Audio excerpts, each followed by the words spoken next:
Welcome in education high. आज मैं आपको बताने वाली हूँ कि माहवारी संबंधी कुछ सामान्य समस्याएं होती हैं जिनका सामना दिन प्रतिदिन महिलाएं करती हैं। तो कुछ यदि आपको इस प्रकार की थोड़ी भी समस्या है या इनसे संबंधित तो आप देख सकती हैं और अपने बारे में जान सकती हैं। तो चलिए सबसे पहले बात कर लेते हैं। अभी आपसे मेरा निवेदन है, यदि आपने अभी तक चैनल को सब्सक्राइब नहीं किया है हमारे एजुकेशन हाई को तो ज़रूर कर लें। देखिए कुछ यहाँ पर मैं आपको बताने वाली हूँ कि जो समस्याएं होती हैं, चलिए देख लेते हैं। सबसे पहले माहवारी ना होना या देर से आरंभ होना, कम आयु में पीरियड्स आना, माहवारी आना। सामान्य माहवारी चक्र क्या है? छोटे चक्र, लंबे चक्र, रक्त स्त्राव की कमी, भारी रक्त स्त्राव, माहवारी से पहले तनाव या कष्ट, कमर या पेड़ों में दर्द, माहवारी के दौरान ऐंठन। माहवारी का प्राथमिक अभाव क्या है? माहवारी के अभाव का गौण रूप। ग्रामीण भारत में किशोरियों के बीच मासिक धर्म स्वतंत्रता के संवर्धन के लिए योजना। तो आज हम इन सारे विषयों पर बात करेंगे यहाँ पर। तो यदि आपको ये जानकारी समझ में आती है, जानकारी अच्छी लगती है तो चैनल को ज़रूर सब्सक्राइब करिएगा। माहवारी न होना या देर से आरंभ होने का क्या मतलब है? कुछ लड़कियों को 16 वर्ष की उम्र तक मासिक धर्म नहीं होता। इसके लिए उन्हें सूर्य क्लिनिक भेजकर या आप कोई भी क्लिनिक जा सकते हैं, सलाह दिलवानी चाहिए। हो सकता है उनके शरीर के अंदर की कहीं खून इकट्ठा हो रहा हो। यह भी हो सकता है कि उनके जनन अंगों या हार्मोन ग्रंथियों में कुछ दोष हो।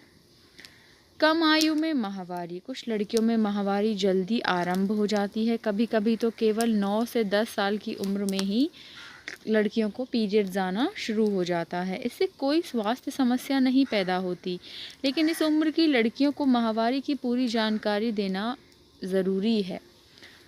वो उनको आधी जानकारी होती है, उसे डिंब उत्सर्ग और लिंग उत्पीड़न होने पर गर्भ ठहरने के खतरे से अवगत करा देना चाहिए। माहवारी आरंभ हो जाने पर कद बढ़ना कम हो जाता है। संतुलित भोजन और व्यायाम से कद कुछ बढ़ सकता है। खून की कमी से बचाने के लिए भी संतुलित भोजन बहुत ज़रूरी है। सामान्य माहवारी चक्र होता क्या है, हम आज उसके बारे में यहाँ पर बात करेंगे। औसत माहवारी चक्र 28 से 29 दिन का होता है। ये सभी जानते हैं कि एक जो मासिक धर्म की जो साइकिल है, चक्र है, वो 28 दिन का होता है। इसी गणना माहवारी शुरू होने के पहले दिन से अगली माहवारी शुरू होने से एक दिन पहले से की जाती है। कुछ महिलाओं का चक्र काफ़ी छोटा होता है और कुछ का 21 दिनों तक चलता है। वहीं कुछ का माहवारी चक्र 35 दिनों का भी होता है। हर महीने मासिक धर्म चक्र की अवधि का घटना या बढ़ना भी आम बात है। एक माहवारी से दूसरी माहवारी के बीच योनि से सफ़ेद स्राव होना, वाइट डिस्चार्ज होना सामान्य है। मासिक धर्म के दौरान हार्मोन का स्तर बढ़ने और घटने पर स्राव के गाढ़ेपन में बदलाव होता रहता है। अपने माहवारी चक्र की अवधि में बदलाव पाएं। उम्र बढ़ने के साथ आपका मासिक चक्र घटने लग जाता है। रजोनिवृत्ति कितनी करीब आती जाती है, आपके मासिक धर्म में उतने अधिक बदलाव देखने को मिल सकते हैं। हो सकता है आपकी माहवारी में कई महीनों की देरी होने लगे या फिर यह 2 या 3 हफ्तों बाद ही आने लगे। अगर आपकी उम्र 40 साल से कम है और एक माहवारी से दूसरी माहवारी के बीच में लंबा अंतराल आ रहा है या फिर लगता है कि माहवारी पूरी तरह बंद हो गई है, तो अपनी डॉक्टर से मिलें। वे आपको कुछ खून की जांच करवाने के लिए कह सकती हैं। अगर आपको मासिक चक्र के बीच में या संभोग के बाद रक्तस्राव हो तो भी अपनी डॉक्टर को ज़रूर दिखाएं। कुछ गर्भ निरोधन के तरीके जैसे कि हार्मोन इंजेक्शन, अंत गर्भाशयी उपकरण आदि के इस्तेमाल से अनियमित रक्तस्राव हो सकता है, मगर यदि आप ऐसे उपायों का प्रयोग नहीं करती हैं तो अपनी जांच करवा लेना ही ज़रूरी है। हम बात करेंगे कि छोटे चक्र क्या होते हैं, इसके बारे में यहाँ पे चर्चा करेंगे।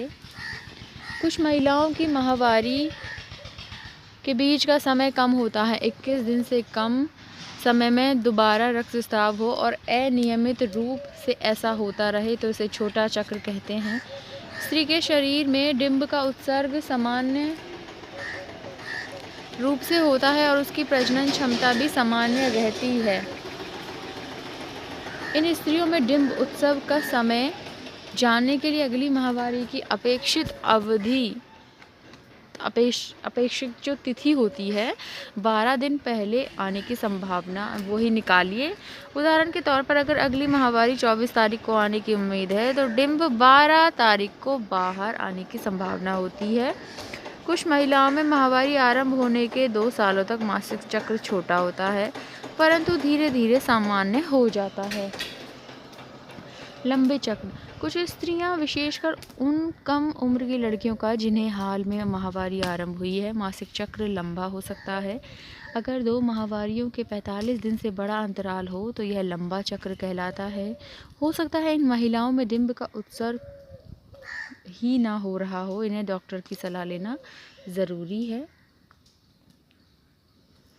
रक्तस्राव की कमी। कुछ महिलाओं को माहवारी के समय बहुत कम खून आता है। वह समझती हैं कि इससे उनका गर्भाशय पूरी तरह साफ नहीं हो पाता, लेकिन माहवारी का समय होने पर कुछ धब्बे आकर रह जाएं तो कभी कभी इसका कारण गर्भाशय से बाहर का गर्भ एक्टोपिक गर्भ भी हो सकता है। इसकी जांच करने के लिए आप सलाह ले सकती हैं डॉक्टर से। बाहरी रक्तस्राव क्या होता है? कुछ महिलाओं को माहवारी के दौरान भारी रक्तस्राव होता है।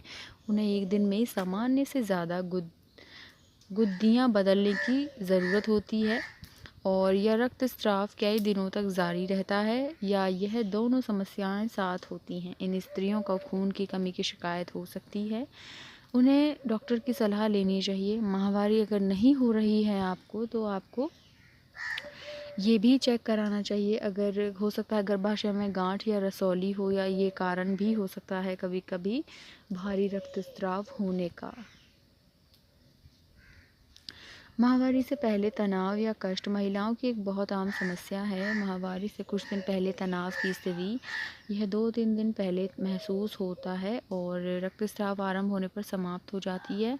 इसके लक्षण हैं चिड़चिड़ापन, थकान, बार बार पेशाब की इच्छा, सिर व पेट में दर्द, कब्ज, स्तनों में तनाव और कभी कभी पैरों में सूजन। यह सभी लक्षण भी हार्मोन के कारण होते हैं जो शरीर में पानी की मात्रा को बढ़ाते हैं। प्रत्येक महिला से कहिए कि यह पानी और दूसरे पेय जैसे चाय, कॉफ़ी आदि कम लें और खाने में नमक की मात्रा कम कर दें। प्रायः इससे ही इसकी समस्या दूर हो जाती है।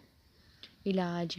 दर्द निवारक गोलियों से दर्द कम किया जा सकता है। इन दवाओं को खाली पेट नहीं लेना चाहिए। दवाओं का सेवन 6 से 8 घंटे में करें।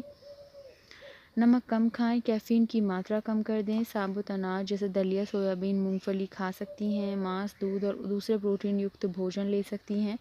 कमर में या पेड़ों में दर्द है तो कुछ महिलाओं की माहवारी के 3 या 4 दिन पहले कमर और पेट के निचले हिस्से में दर्द हो जाता है। यह भी मासिक आरंभ होने पर ठीक हो जाता है। कभी कभी श्रोणि में सूजन पैदा करने वाली बीमारी इसका कारण हो सकती है, लेकिन ज़रूरी नहीं कि ऐसा ही हो। कारण का पता लगाने के लिए आप जांच करा सकती हैं, खासकर जब दर्द बहुत ज़्यादा हो और बराबर होता रहे। इलाज क्या है?